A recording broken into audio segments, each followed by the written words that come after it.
Dear student, आज के इस लेक्चर में हम इम्पेरेटिव सेंटेंसेस के बारे में पढ़ेंगे। इम्पेरेटिव सेंटेंसेस वो सेंटेंसेस हैं जिसमें कोई ऑर्डर दिया जाता है, कोई तजवीज़ दी जाती है या कोई एडवाइस दी जाती है। और ऐसे सेंटेंस हमेशा वर्ब की फर्स्ट फॉर्म से स्टार्ट होते हैं और इन सब्जेक्ट के अंदर जो सब्जेक्ट होता है वो अंडरस्टूड होता है। यानी इन सब्जेक्ट के अंदर सेकंड पर्सन यू आपका जो सब्जेक्ट है वो अंडरस्टूड होता है। अगर नेगेटिव सेंटेंस हो तो उन्हें हम डू नॉट से स्टार्ट करते हैं और उसके बाद हम वर्ब की फर्स्ट फॉर्म का इस्तेमाल करते हैं। इंट्रोगेटिव सेंटेंस इम्पेरेटिव सेंटेंसेस के अंदर नहीं होते। अगर किसी सेंटेंस के अंदर कभी भी नहीं या कभी ना का वर्ड आए तो फिर इन सेंटेंसेस में हम डू नॉट की बजाय नेवर का वर्ड इस्तेमाल करते हैं। और अगर किसी सेंटेंस के अंदर एम्फिसाइज़ किया जाए तो फिर ऐसे सेंटेंस को इस सेंटेंस के स्टार्ट में हम डू लगाते हैं। यहाँ पे जैसे सेंटेंस का स्ट्रक्चर लिखा है, वर्ब की फर्स्ट फॉर्म और उसके साथ हम ऑब्जेक्ट का इस्तेमाल करते हैं। सब्जेक्ट मैंने आपको पहले बताया है कि इन सेंटेंसेस के अंदर सब्जेक्ट सेकंड पर्सन यू आपका अंडरस्टूड होता है। सेंटेंस है दरवाज़ा खोलो, ओपन द डोर। वर्ब की फर्स्ट फॉर्म से सेंटेंस आपका स्टार्ट है और उसके आगे आपका ऑब्जेक्ट है। दरवाज़ा ना खोलो, don't open the door. Negative sentence है तो हमने डू नॉट से स्टार्ट किया। दरवाज़ा हरगिज़ ना खोलो। अब ऐसा सेंटेंस जिसके अंदर एम्फेसाइज किया जाए तो उस सेंटेंस को भी हम don't open the door at all. दरवाज़ा कभी ना खोलो। अब कभी ना या कभी कभी भी नहीं सेंटेंस के अंदर ऐसे वर्ड आएंगे तो फिर इस सेंटेंस को हम नेवर से स्टार्ट करते हैं। Never open the door. दरवाज़ा ज़रूर खोलो। अब इस सेंटेंस के अंदर एम्फेसाइज किया गया तो ये सेंटेंस स्टार्ट होगा डू से। Do open the door. नीचे प्रैक्टिस के लिए एक्सरसाइज है। इन रूल्स को अंडरस्टैंड करने के बाद ये एक्सरसाइज नीचे वाली आप खुद से हल करोगे। ये एक्सरसाइज मतलब प्रैक्टिस के लिए, क्योंकि राइटिंग स्किल के अंदर जितना आप लिखने की प्रैक्टिस करोगे उतना आपको फ़ायदा होगा। रूल समझने के बाद अब ये नीचे एक्सरसाइज है प्रैक्टिस के लिए, तो ये सारी एक्सरसाइज इन रूल्स को अपने जहन के अंदर रखते हुए इस एक्सरसाइज को आप लोग खुद से हल करोगे। तो ये तो हमने यूज़ पढ़ा इम्पेरेटिव सेंटेंसेस का, जिसके अंदर ऑर्डर दिया जाता है या कोई तजवीज़ दी जाती है या कोई एडवाइस दी जाती है। इम्पेरेटिव सेंटेंस के बाद हम स्टार्ट करते हैं सेंटेंस यूज़ ऑफ लेट का। यूज़ ऑफ लेट भी परमिशन के लिए इस्तेमाल किया जाता है या इसके अंदर भी हम कोई तजवीज़ देते हैं। और ऐसे सेंटेंसेस लेट से स्टार्ट होते हैं और ये याद रखना है कि लेट के बाद हमेशा हम प्रोनाउन का ऑब्जेक्टिव केस इस्तेमाल करते हैं।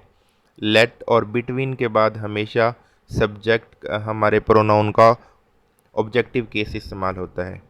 यहाँ पे जैसे एग्जांपल है, आओ सैर को चलें। लेट के बाद अस जो है ये वी का ऑब्जेक्टिव केस इस्तेमाल हुआ। Let us go out for a walk. Let के बाद और बिटवीन के बाद हमेशा हमारे प्रोनाउन का ऑब्जेक्टिव केस इस्तेमाल होता है। आओ सख्त मेहनत करें। Let's work hard. लेट इस्तेमाल किया, उसके बाद हमने प्रोनाउन का ऑब्जेक्टिव केस इस्तेमाल किया और आगे हमारा ऑब्जेक्ट। मुझे मेहनत करने दो। Let me work hard. इसे जाने दो। Let him go.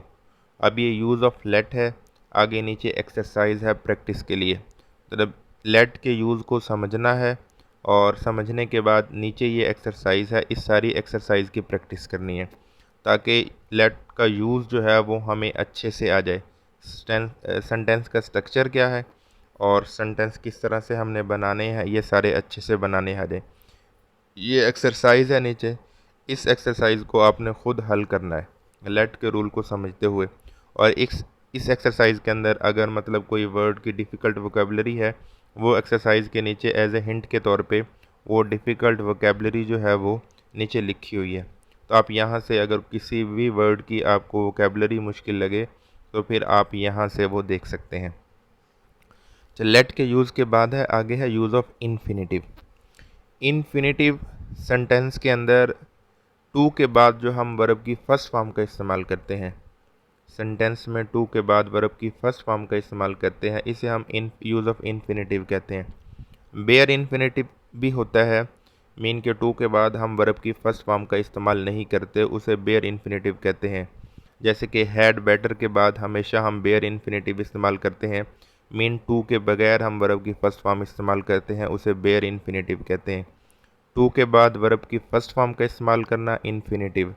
टू के बगैर वर्ब की फर्स्ट फॉर्म का इस्तेमाल जब हम करते हैं उसे बेयर इन्फिनेटिव कहते हैं। बेयर इन्फिनेटिव मतलब हैड बेटर के बाद हम वर्ब की फर्स्ट फॉर्म इस्तेमाल करते हैं, टू का इस्तेमाल नहीं करते। लुक फॉरवर्ड टू के बाद हम बेयर इन्फिनेटिव का यूज़ करते हैं, आईएनजी फॉर्म का इस्तेमाल करते हैं। तो ये कुछ वर्ड हैं जहाँ पे हम बेयर इन्फिनेटिव का यूज़ करते हैं।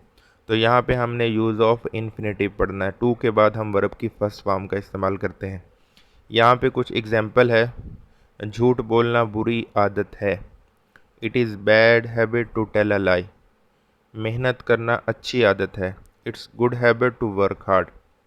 हम मुल्क के लिए कुर्बानी करना चाहते हैं। We want to sacrifice for the country. अब पहले सेंटेंस के अंदर टू के बाद टेल वर्ब की फर्स्ट फॉर्म का इस्तेमाल बेयर इन्फिनेटिव हो गया।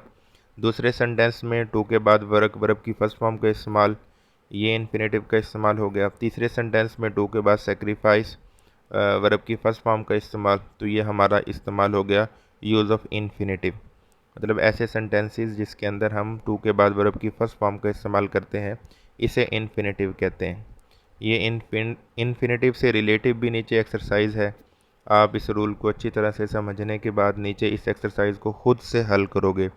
ये याद रखना है कि राइटिंग स्किल के अंदर राइटिंग हैबिट्स को अच्छा बनाने के लिए, राइटिंग स्किल को इम्प्रूव करने के लिए जितनी ज़्यादा आप खुद से सेंटेंस बनाने की प्रैक्टिस करोगे, जितना ज़्यादा मतलब लिखने की प्रैक्टिस कोई स्टूडेंट करेगा, उतना ज़्यादा वो राइटिंग के अंदर एक्सपर्ट होता जाएगा।